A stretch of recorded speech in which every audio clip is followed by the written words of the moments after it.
currently says he owns the rights to a book that was reportedly based on the alleged memoir of Kim Porter. In fact, according to TMZ, Burgess' phone was seized by the feds, and on it was a copy of a flash drive with material that was used in this book.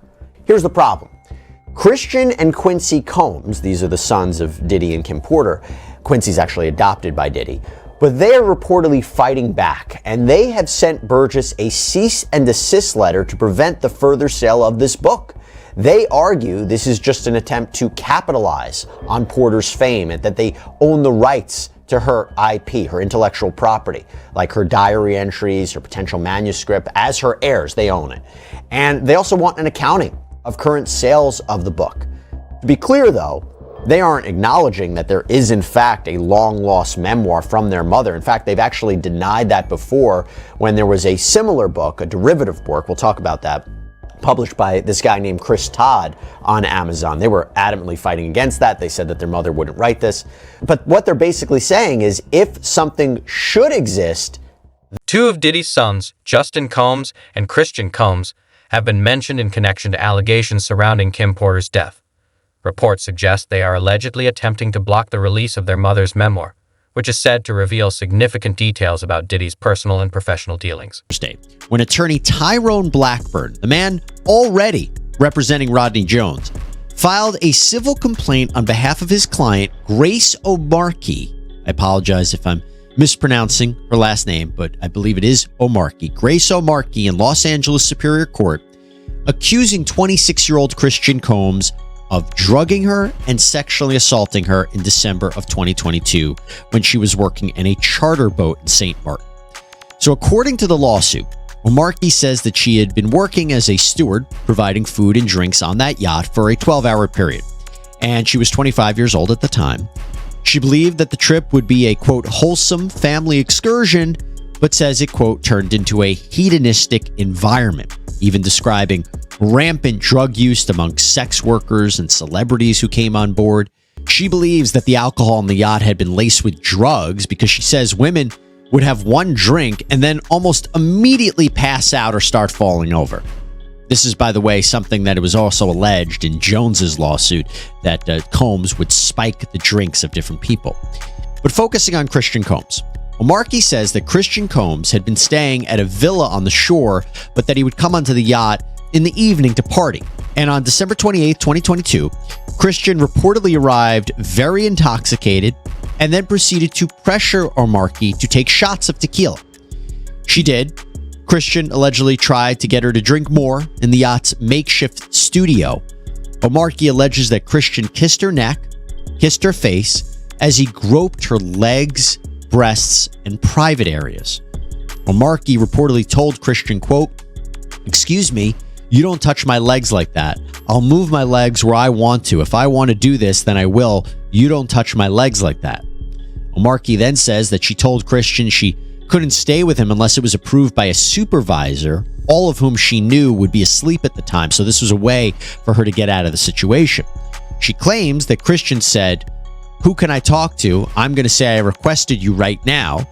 O'Markey then says she responded with, quote, "Well, you can take your hand off my ass for the first thing." O'Markey says that she tried to go back to her work, but Christian found her again, wanted her to find him a place to sleep for the night. So she ended up taking him to the cinema room for the yacht, which doubled as a place for people to sleep. And she claims that is when Christian blocked her and groped her, took off his clothes, tried to force her to perform oral sex on him. She says that she was able to fight him off until some 26-year-old Grace O'Markey has filed a lawsuit against Diddy's son, Christian Combs, alleging misconduct during one of Diddy's yacht parties. Grace claims she was hired to work at the event when Christian approached her, offered her a drink, and made unwelcome advances. When Grace tried to leave, she alleges that Christian became aggressive, grabbing and twisting her arm. The lawsuit outlines the incident and the distress it caused her. Diddy's entire family is involved in his crimes, and it's only a matter of time before other people close to him start getting exposed too. The pattern throughout all these lawsuits is eerily similar. Diddy and his team would allegedly drug or spike the drinks of victims before Diddy and sometimes others sexually assaulted them. There are also allegations that Diddy forced these victims to have sex with prostitutes as he touched himself. He called these situations freak-offs, and oftentimes he recorded them. Here's where some of the allegations against his son Justin Combs come in. So all this takes us back to February, when Rodney Jones, also known as the producer Lil Rod, filed civil suit against Diddy. In his lengthy lawsuit, Lil Rod straight name drops Justin Combs, describing him as someone who solicits prostitutes, underage girls, and sex workers. There's actually a picture of Justin Combs with an allegedly underage girl shown in the lawsuit. Now, in this specific instance, Lil Rod alleges at least one underage girl came to Diddy's home for a listening party. A sex worker was also apparently solicited, and a freak-off ensued. As an aside, this is the same night that Lil Rod alleges Diddy forced him to take a laced shot. He started to feel lightheaded and then woke up at 4 o'clock in the morning, naked next to a sex worker.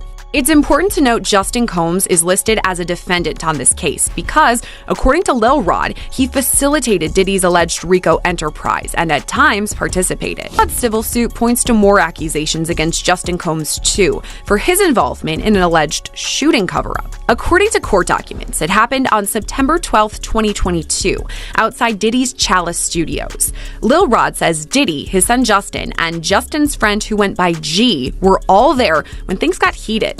Lil Rod says he heard multiple gunshots ring out and later found G on the bathroom floor in the fetal position. Lil Rod says he was bleeding out of his hip and leg area. Lil Rod says he was applying pressure to G's wounds and then asked the crowd to call an ambulance. At that point, both Diddy and Justin Combs disappeared to another part of the studio. Diddy then gave strict instructions to inform the police that he had nothing to do with the shooting. He also forced Mr. Jones to lie to the police by telling them that G was shot standing outside the studio by a drive-by assailant. So that specific allegation involves Diddy's son Justin, but another allegation and entirely separate civil lawsuit involves his other son Christian, or King Combs. Grace Omar K alleges that Christian Combs sexually assaulted her on a yacht in December 2022, and she says it was facilitated by Diddy. Former music producer Lil Rod has filed a lawsuit against Diddy, naming Diddy's son, Justin Dyer Combs, as a co-conspirator. In his claims, Lil Rod alleges that Justin regularly attended Diddy's private parties and was involved in questionable activities at these events. The lawsuit also includes pictures showing Justin at these gatherings. Lil Rod suggests that Diddy's family played a role in supporting his actions and believes others close to him may also be implicated as more information comes to light. According to a report from the Daily Mail, that's why Diddy had a breakdown. A person close to him apparently said, quote, spending the holidays behind bars was a nightmare for him. If we're to believe all this, Diddy had a meltdown in his cell and begged the guards to take him to the hospital for observation, but they refused. This same friend or person told the Daily Mail, quote, he eventually managed to calm himself down with the meditation technique he's been using while he's been behind bars.